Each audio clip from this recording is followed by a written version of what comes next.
warahmatullahi wabarakatuh. Salam sejahtera bagi kita semua. Dewan Juri yang terhormat, perkenalkan kami dari Universitas Diponegoro, Undip. Hebat, bermartabat, bermanfaat. Bersama kami tim Reformator. We work as a team, we work as a team, we work as a team, we win. Bersama saya, Indah Pramasari selaku pembicara pertama yang akan menyampaikan argumen berdasarkan landasan filosofis. Saya Bima Salfusali sebagai pembicara kedua yang akan memperkuat dan memperdalam argumen berdasarkan landasan yuridis. Dan saya Putra Tiza Nugraha selaku pembicara ketiga yang akan mengelaborasi secara komprehensif berdasarkan landasan sosiologis. Dewan Juri yang terhormat, kami selaku tim pro Menyatakan secara lugas, tegas, dan penuh keyakinan mendukung mosi pemberantasan korupsi di Indonesia seharusnya lebih difokuskan pada pencegahan sistemik daripada penindakan hukum. Dewan Juri yang terhormat, sebelum kami melangkah ke bangunan argumentasi, saya Winda Pramasari selaku pembicara pertama izin memberikan latar belakang lahirnya mosi pemberatan pada kali ini. Korupsi merupakan persoalan paling kronis dalam penyelenggaraan negara karena tidak hanya merugikan keuangan publik, tetapi juga merusak birokrasi, menghambat pembangunan dan menghancurkan kepercayaan masyarakat. Dewan Juri, prevention is better than cure, bahwa pencegahan selalu lebih baik daripada mengobati ketika kerusakan sudah terjadi. Pencegahan sistemik merupakan perbaikan tata kelola negara melalui transparansi, digitalisasi, reformasi birokrasi serta pengawasan internal. Sedangkan penegakan hukum adalah langkah represif ketika korupsi sudah terjadi. Menurut Indonesia Corruption Watch (ICW), kerugian negara akibat korupsi sepanjang tahun 2019 hingga tahun 2023 tercatat sekitar 234,8 triliun rupiah.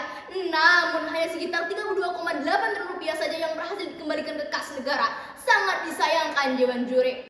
Survei integritas KPK tahun 2023 juga menunjukkan bahwa celah terbesar korupsi berada pada pengadaan barang atau jasa, perizinan dan rekrutmen ASN. Semuanya lagi-lagi merupakan persoalan sistem. Padahal secara hukum, dasar pencegahan sudah kuat melalui Undang-Undang KPK pasal 6 huruf B, Undang-Undang nomor 28 tahun 1999 pasal 3, dan Amanat Undang-Undang 1945. Oleh karena itu, terdapat poin-poin utama mengapa kami pro pada mosi pemberatan pada kali ini. Yang pertama, negara wajib membangun sistem anti korupsi sesuai pasal 3 Undang-Undang nomor 17 tahun 2003 tentang keuangan negara, bahwa pengelolaan keuangan negara harus dilakukan secara efisien, transparan, dan bertanggung jawab. Artinya, negara wajib memperkuat penjagaan sistemik agar uang publik terlindungi sebelum terjadi kerugian. Dewan Juri, bukan sekedar menindak setelah kekayaan negara hilang. Berikutnya, penindakan bersifat reaktif yang terjadi setelah kebocoran muncul. Sementara penanganan sistemik mampu memperbaiki cara sistem seperti pengadaan, perizinan hingga tata kelola anggaran. Dewan Juri, agar peluang korupsi tertutup sejak awal. Inilah Dewan Juri, masalah langsung yang tidak bisa diberikan oleh penindakan semata. Selanjutnya, selaras dengan pasal 4 Undang-Undang nomor 25 tahun 2009 tentang pelayanan publik, bahwa masyarakat berhak memperoleh pelayanan yang bersih, transparan, dan bebas penyalahgunaan wewenang. Hal ini hanya dapat terwujud melalui penguatan pencegahan sistemik yang memastikan pelayanan publik tidak menjadi ladang pungli dan suap. Dan yang terakhir, pencegahan akan membentuk budaya integritas dalam jangka panjang. Dewan Juri, seperti kata Henry Ward Beecher, a law is valuable not because it is a law, but because there is right in it. Hukum bernilai ketika ia menghasilkan kebaikan. Dewan Juri, dan dalam konteks ini kebaikan itu adalah mencegah korupsi sebelum terjadi. Maka dengan demikian Dewan Juri, data hukum dan logika tata kelola pemerintahan menunjukkan bahwa akar persoalan korupsi terletak pada sistem. Oleh karena itu, pemberantasan korupsi di Indonesia tepat jika lebih difokuskan pada pencegahan sistemik, bukan semata penindakan hukum saja. Terima kasih. Selanjutnya akan diperdalam oleh pembicara kedua kami. Silahkan. Dewan Juri yang terhormat, izinkan saya Bima Salfusali sebagai pembicara kedua untuk memperkuat dan memperdalam bangunan argumentasi yang telah disampaikan oleh pembicara pertama. Pada titik ini, saya ingin menegaskan kembali bahwa fokus pemberantasan korupsi terletak pada pencegahan sistemik dan bukan sekedar pilihan strategi saja, namun sebuah keharusan negara hukum modern. Undang-Undang nomor 31 tahun 1999 tentang pemberantasan tindak pidana korupsi. Segala tindak tanduk korupsi, kolusi, dan nepotisme dilarang di Indonesia. Korupsi di Indonesia bukan sekedar penyimpangan moral individu saja, melainkan persoalan struktural. Sifatnya yang bukan insidental namun sistemik. Selama celah dalam sistem tetap terbuka, maka meskipun 1000 pelaku berhasil ditangkap, selalu akan ada muncul 1000 pelaku berikutnya. Karakter is a destiny. Karakter sistem menentukan masa depan suatu negara. Maka jika sistemnya longgar, maka masa depan suatu negara akan rapuh. Dewan Juri yang terhormat, survei integritas KPK tahun 2023 menemukan celah korupsi terbesar ada pada pengadaan barang atau jasa, perizinan, dan rekrutmen ASN. Di mana tiga area ini yang sepenuhnya bergantung pada tata kelola sistemik dan bukan pada polisi maupun jaksa. Dari sinilah kita menemukan 3 poin utama yang menjadi akar permasalahan. Yang pertama, penindakan hukum selalu datang terlambat. Ketika koruptor ditangkap, kerusakan yang ditimbulkan sudah jauh lebih besar daripada proses pemulihan yang bisa dilakukan oleh negara. Uang politik hilang, pelayanan publik rusak, dan kepercayaan masyarakat tercederai. Post factum milium consilium menyatakan bahwa setelah peristiwa terjadi, tidak ada strategi yang benar-benar efektif. Penindakan bekerja di akhir cerita dan bukan di awal. Ia penting tapi selalu reaktif. Dengan kata lain, hukuman tidak mampu mencegah kerugian. Namun, ia hanya berusaha memperbaiki apa yang sudah terlanjur rusak. Dan strategi yang bekerja terlambat adalah strategi yang tidak sebanding dengan besarnya dampak korupsi. Yang kedua, pencegahan sistemik adalah strategi yang jauh lebih efisien karena bekerja pada akar persoalan, bukan hanya gejala permukaannya saja. Pencegahan sistemik berarti membangun sistem transparan, bersih, dan menutup semua celah penyalahgunaan wewenang. Digitalisasi pelayanan publik, reformasi birokrasi, audit real time, dan pemetaan risiko korupsi adalah langkah-langkah konkret yang bisa secara otomatis mengurangi peluang terjadinya suap, gratifikasi, dan juga manipulasi anggaran. Dengan sistem yang rapat, orang tidak korupsi bukan karena takut untuk dihukum, tapi karena memang tidak ada peluang untuk melakukannya. Causa proxima non remora spectator. Yang harus ditangani adalah penyebab terdekat, bukan yang jauh. Dan penyebab korupsi bukanlah individu pelakunya, namun sistem yang memberikan peluang. Jika akar tak dibiarkan, maka praktik korupsi hanya terus untuk menunggu waktu tumbuh kembali. Karena itu, fokus penindakan tanpa pencegahan sama saja dengan memotong ranting yang membiarkan akarnya tak kuat. Ketiga, pencegahan sistemik memulihkan kepercayaan publik berupa sesuatu yang tidak dapat dicapai oleh pemerintah, penindakan semata. Masyarakat di Indonesia telah selalu sering menyaksikan korupsi berulang meski pelaku terus ditangkap. Yang mereka butuhkan bukan hanya hukuman keras, namun hukuman yang bisa membawa suatu sistem untuk melayani mereka benar-benar menjadi bersih. A state is best governed when its people believe in their laws. Kepercayaan itu hanya akan tumbuh ketika negara mau menunjukkan bahwa pencegahan berjalan sesuai dengan ketentuannya dan celah-celahnya benar-benar tertutup, serta kerusakan dapat dicegah sebelum terjadi.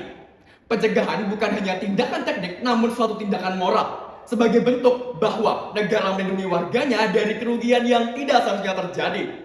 Dewan Juri yang terhormat, dengan semua alasan tersebut, jelas bahwa pencegahan sistemik bukan hanya lebih efektif, tapi juga lebih visioner, berkelanjutan, dan selaras dengan prinsip tata kelola negara modern.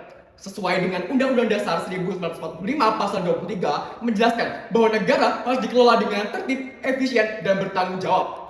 Penindakan tak penting, namun kami tidak akan pernah menolak itu karena yang menjadi garda terdepan adalah suatu negara harus bisa memiliki celah-celah yang harus ditutup.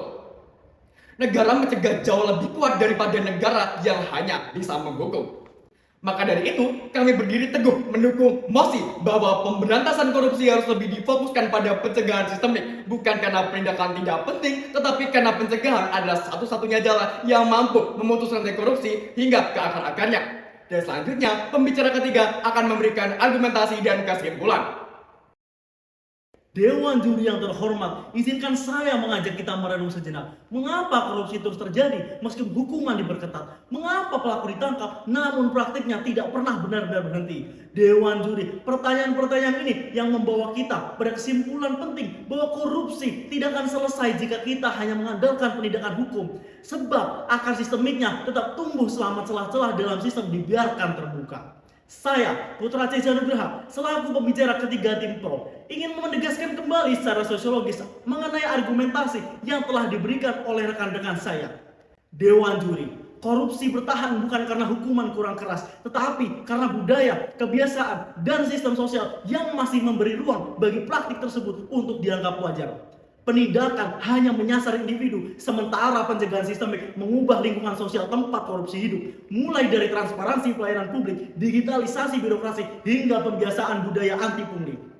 Ketika telah ditutup sejak awal, masyarakat bukan hanya takut korupsi Dewan Juri, tetapi tidak lagi memiliki kesempatan maupun alasan untuk melakukannya. Maka dari itu Dewan Juri Pencegahan Sistemik jauh lebih mampu membentuk budaya integritas dan memulihkan kepercayaan publik dibanding penindakan hukum yang selalu datang terlambat. Dewan Juri yang berbudiman, berdasarkan argumen pembicara 1 dan 2, jelas bahwa pencegahan sistemik merupakan fondasi utama dalam pemberantasan korupsi. Pembicara 1 telah menunjukkan bahwa kerangka hukum nasional, mulai dari UU Keuangan Negara hingga UU Pelayanan Publik, secara tegas mewajibkan negara membangun sistem anti korupsi yang menutup celah struktural dalam sistem dan memperkuat transparansi Dewan Juri. Sementara itu, pembicara kedua menegaskan bahwa penindakan hukum meski penting seringkali tidak mampu memulihkan kerusakan yang terlanjur terjadi. Korupsi yang sudah mengakar dalam sebuah sistem hanya dapat diputus melalui sistem yang benar-benar menutup peluang terjadinya penyimpangan. Sehingga negara tidak hanya memadamkan api Dewan Juri, tetapi mencegah sumber apinya muncul. Pada titik inilah Dewan Juri, kepercayaan publik kembali tumbuh. Berdasarkan keseluruhan pemaparan tersebut, solusi yang kami tawarkan adalah 3 langkah penguatan pencegahan sistemik. Yang pertama Dewan Juri, digitalisasi dan otomatisasi birokrasi untuk meminimalkan kontak langsung yang rawan penyalahgunaan. Berikutnya, audit berbasis resiko secara berkala agar potensi korupsi dapat terdeteksi sebelum menjadi pelanggaran yang nyata. Yang terakhir, pembangunan budaya integritas melalui pendidikan anti korupsi yang terstruktur bagi birokrasi dan masyarakat, sehingga pencegahan berjalan tidak hanya dalam sistem tetapi juga dalam pola pikir penyelenggara negara. Dengan demikian Dewan Juri, pencegahan sistemik adalah jalan yang paling efektif, berkelanjutan dan menyentuh akar masalah dalam memberantas korupsi. Terima kasih. Sekian, terima kasih. Kami tim reformator siap memberantas koruptor. We work as a team, we win.